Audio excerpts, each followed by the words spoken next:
Je bénis le Seigneur en ce jour pour ta présence et pour le privilège qu'il nous accorde d'être dans sa maison. Et je veux me réjouir de ce qu'il est écrit dans Matthieu chapitre 4 au verset 4, que l'homme ne vivra pas seulement de pain, mais vivra de toute parole qui vient de l'Éternel. Et la Bible nous instruit dans Colossiens 3, 17, que quoi que vous fassiez, en parole ou en œuvre, que cela se fasse au nom de notre Seigneur Jésus-Christ, en rendant à Dieu notre Père des actions de grâce. Et aujourd'hui, je veux rendre action de grâce à Dieu, notre Créateur, celui qui nous donne le souffle de vie, celui qui nous permet d'être ce que nous sommes. Parce que sans lui, nous ne sommes rien. Sans lui, notre vie n'a pas de sens. Il est celui qui nous a conçus dans le sein de notre mère, qui a commencé nos vies avant même qu'elles ne commencent et qui l'a fini avant même qu'elles ne finissent. Et aujourd'hui, mon message est tiré du livre d'Apocalypse, de la Révélation, chapitre 3, du verset 15 à 19. Je lis la parole de Dieu. Je connais tes œuvres. Je sais que tu n'es ni froid ni bouillant.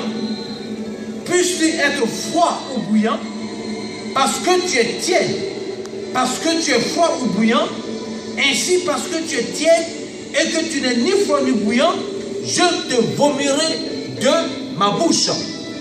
Le thème de mon message, c'est une chose terrible, d'être vomi par Dieu. Nous rejetons ce que notre estomac ne peut pas contenir. Nous rejetons ce dont nous n'avons pas besoin, ce qui peut nous rendre malades.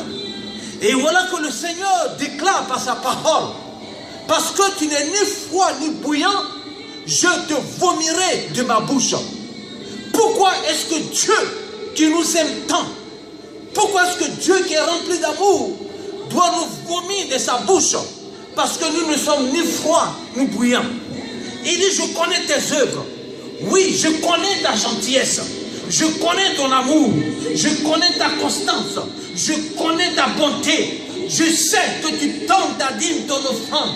Je sais que tu ouvres ta maison pour les gens. Je sais que tu es toujours prêt à aider. Je sais que tu aimes ton prochain comme toi-même.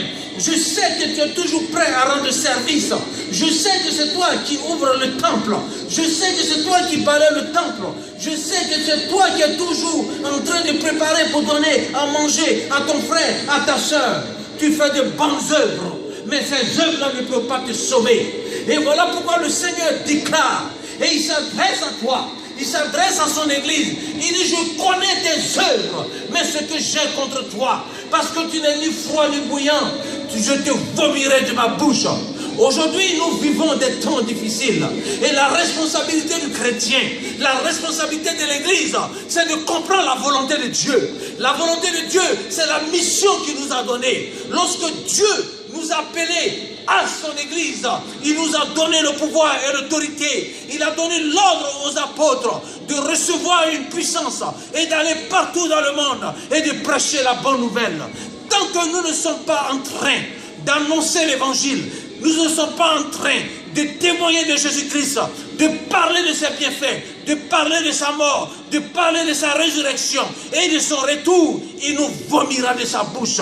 C'est notre responsabilité. Voilà pourquoi l'apôtre Paul dit dans Romains chapitre 1 au verset 16 que je n'ai point honte de l'évangile.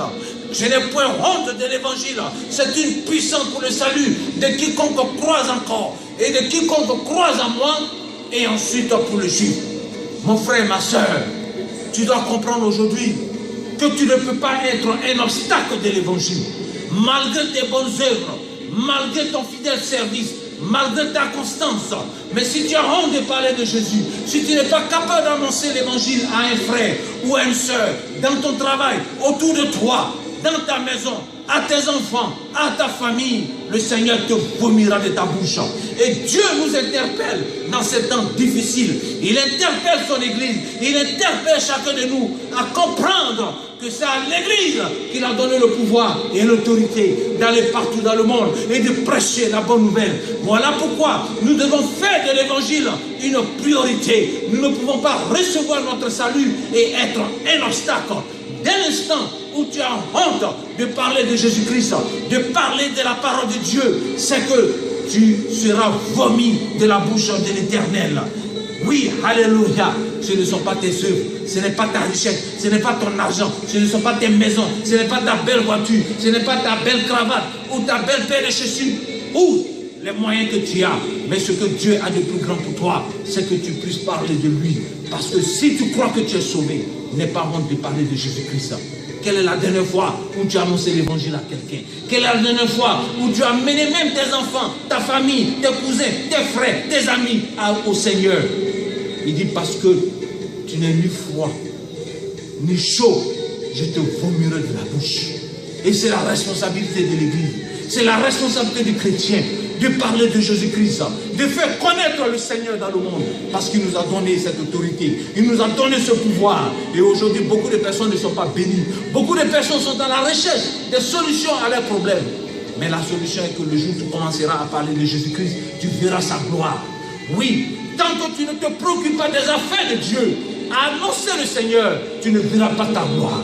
La guérison, la bénédiction, la prospérité, le succès dont tu recherches dépendra de ce que tu feras de l'évangile. C'est de parler de Jésus-Christ. Et j'ai des témoignages des gens qui étaient bien, mais qui refusaient d'annoncer l'évangile. Dieu leur a arraché leur bénédiction. Et aujourd'hui, je t'interpelle, mon frère, ma soeur, car les jours auxquels nous vivons sont mauvais. Réveille-toi, toi qui dors dans les morts, et Christ t'éclairera. L'Église doit se réveiller, parce que c'est l'institution qui a été créée par Dieu sur cette terre pour annoncer sa parole, pour manifester les standards d'amour, de paix, de justice de l'Éternel notre Dieu. Et ta responsabilité est engagée. Lève-toi, mon frère, lève-toi, ma soeur, et fais de l'Évangile ta priorité en annonçant le Seigneur Jésus-Christ.